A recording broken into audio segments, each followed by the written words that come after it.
So, Andrew Neil has just started his new show on Channel 4 News. The same Channel 4 that Andrew Neil spent the last few years attacking for his extremely left-wing bias. Well, when you need a job, then you're going to have to sell your soul, like Andrew Neil. Now, this time, he was up against Jacob Rees-Mogg. Not an easy ride, despite the fact that the Neil is very good at debating and interviewing.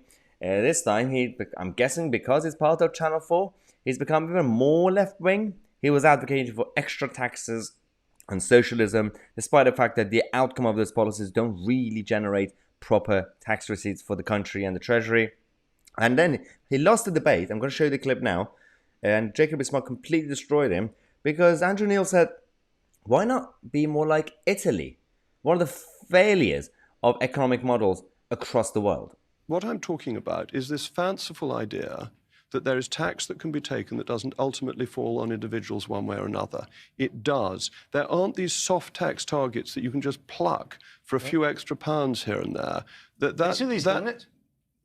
Italy, to be our economic model? Why not? What, that's had no growth since 1990. Italy has just raised €4 billion to help the And it's one of the weakest performing economies in the world for decades. Oh, if you put a windfall tax on oil companies, we'll become a weak economy. You're just suggesting we Your hero, Margaret Thatcher, put a windfall tax on the banks. I'm well aware of this. You want us to model ourselves on the Italian don't try economy. Your Oxford debating techniques with me. I'm not trying that. The point is that other countries have done windfall taxes and they have found the money to help the poorest. To what you Absolutely beautiful.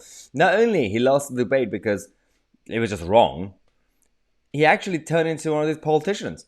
Even though he was the actual host of the show, Andrew Neil was mumbling along like, and he kept interrupting Rees-Mogg, and Rees-Mogg doesn't care.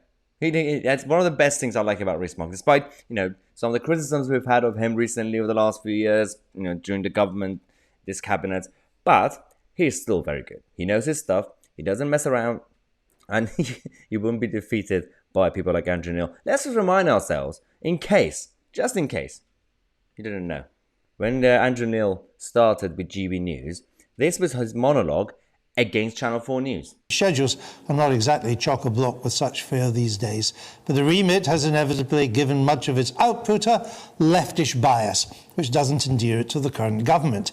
Its head of news calling the PM a known liar wasn't calculated to improve relations.